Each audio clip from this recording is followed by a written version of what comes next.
September 2024 Ajit पवारांनी विधान परिषदेचे माजी सभापती आणि विद्यमान आमदार रामराजे नाईक निंबाळकर यांना फोन करून फलटण मतदारसंघातून दीपक चव्हाण यांची उमेदवारी जाहीर केली। पण पुढच्या महिन्याभरातच अशा काही घडामोडी घडल्या की रामराजेंनी अजितदादांची साथ सोडली।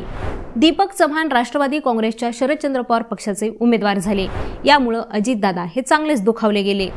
तुम्ही फक्त दीपक चव्हाणांच्या प्रचारात जावाच, तुम्ही आमदार कसे राहता हेच बघतो, असा इशाराच त्यांनी रामराजेंना दिला। अजितदादांनीही डोक्यात ठेवून रामराजेंसह दीपक चव्हाणांचा करेक्ट कार्यक्रम केला। भाजपचे तालुका अध्यक्ष असलेल्या सचिन कांबळे पाटील यांना उमेदवारी देऊन निवडूनही आणलं। पण आता निकालानंतर जवळपास 2 महिन्यांनंतर रामराजे नाईक निंबाळकर आणि अजित पवार यांचे सूर पुन्हा जुळलेत। मंगळवारी राष्ट्रवादी काँग्रेस पक्षाच्या सगळ्याच आमदारांची साप्ताहिक बैठक ही अजित पवार यांच्या देवगिरी निवासस्थानी पार पडली। याच बैठकीला रामराजे नाईक निंबाळकर हे अचानक उपस्थित राहिले। विधानसभा निवडणुकीनंतर त्यांनी पहिल्यांदाच पक्षाच्या बैठकीला हजेरी लावली। अजितदादांनीही त्यांच्या ज्येष्ठतेचा सन्मान ठेवत त्यांना आपल्या शेजारी बसवून घेतलं। त्यामुळे आता रामराजेंची नाराजी दूर झाली असल्याचं बोललं जाते। पण आता रामराजे हे नाराज का होते? अजितदादांनी त्यांची कोणत्या मुद्द्यांवरून नाराजी दूर केली आहे आणि अजितदादांसाठी रामराजे इतके महत्त्वाचे का आहेत? या सगळ्या प्रश्नांची उत्तरं जाणून घेऊयात या व्हिडिओच्या माध्यमातून। पुण्यापाठोपाठ सातारा जिल्हा हा राष्ट्रवादी काँग्रेसचा बालेकिल्ला मानला जातो। या जिल्ह्याच्या राजकारणावर गेली 3 दशकं रामराजे नाईक निंबाळकर यांचंच वर्चस्व आहे। वयाच्या 75 असलेल्या रामराजेंना जिल्ह्याच्या राजकारणाचे खास खळगे अवगत आहेत।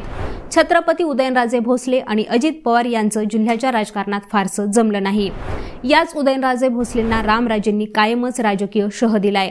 त्यामुळे अजितदादांनीही त्यांना कायमच ताकद दिली आहे। पुढे उदयनराजे आणि शिवेंद्रराजे भोसले हे दोघंही भाजपमध्ये गेल्यानंतर एकत्रित राष्ट्रवादीत नेतृत्वाची पोकळी निर्माण झाली होती।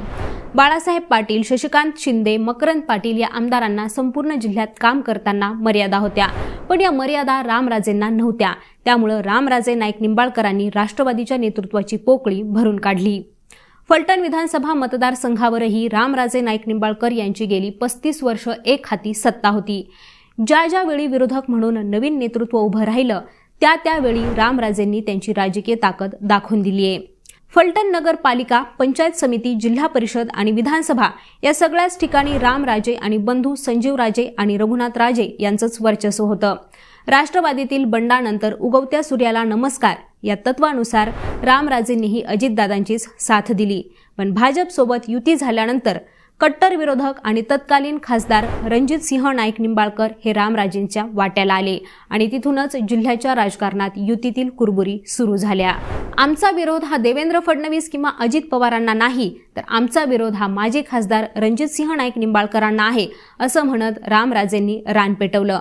प्रशासनाला वेठीस धरून कार्यकर्त्यांना खोट्या केसेसमध्ये अडकवणारी टोळीच जिल्ह्यात तयार झाली होती, त्याचे म्होरके रणजितसिंह होते, अशी टीका रामराजे करत होते।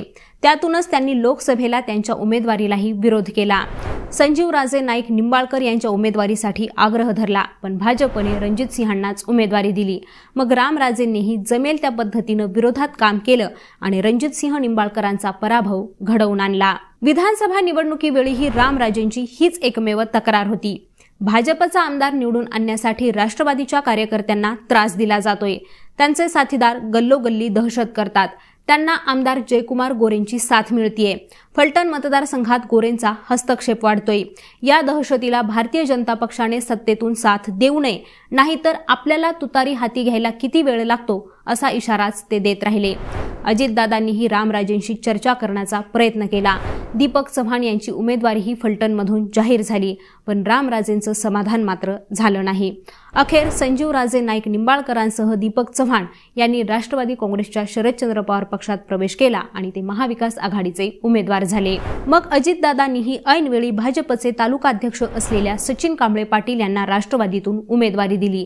त्यांच्या विजयासाठी फिल्डिंग लावली, फलटणमध्ये सभा घेतली। तसंच तुम्ही फक्त दीपक चव्हाणांच्या प्रचारात जावाच, तुम्ही आमदार कसे राहता हेच बघतो, असा इशाराच त्यांनी रामराजेंना दिला। श्रीमंत बंददाराआड बैठका घेतात, तुमच्यात धमक असेल तर आमदारकीला लाथ मारा आणि तिकडे जावा। आमदारकी पण टिकवायची आणि असा प्रचार पण करायचा हे योग्य नाही, असं म्हणत रामराजेंच्या अंतर्गत बैठकांवर दादांनी भाष्य केलं। लोकसभेच्या पराभवाचा वचपा काढायचा असल्यानं रणजितसिंह नाईक निंबाळकरांनीही या प्रचारात स्वतःला झोकून दिलं आणि फलटणमध्ये रामराजेंसह दीपक चव्हाणांचा करेक्ट कार्यक्रम केला। पण इथंच रामराजेंनीही आपले राजकीय डावपेच खेळले। त्यांनी ना राष्ट्रवादी सोडली ना ते शरद पवार ना अजित पवारांच्या स्टेजवर गेले। ते केवळ अंतर्गत बैठका घेत होते। आता 2 महिन्यांनंतर रामराजे हे पुन्हा अजितदादांच्या जवळ दिसू लागलेत। त्यामुळे नेमकी त्यांची कोणत्या मुद्द्यांवरून असणारी नाराजी दूर झालीये असा प्रश्न विचारला जातोय।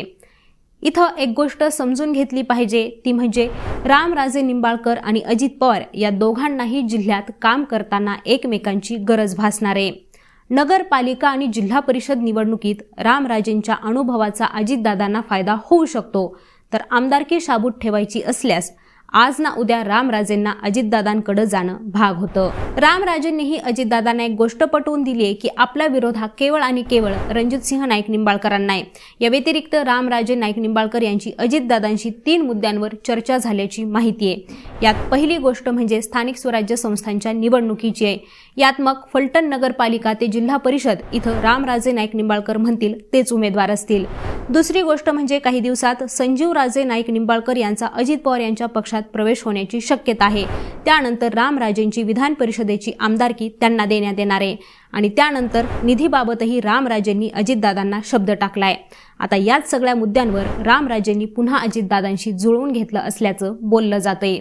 आता मंडळी, याबद्दल तुम्हाला काय वाटतं ते आम्हाला कॉमेंट करून नक्की सांगा आणि यांसारख्याच राजकीय घडामोडी या सविस्तर विश्लेषणासहित जाणून घेण्यासाठी लेट्सअप मराठीला सर्वच सोशल मीडिया हँडलवरती फॉलो करायला विसरू नका आणि पाहत रहा लेट्सअप मराठी।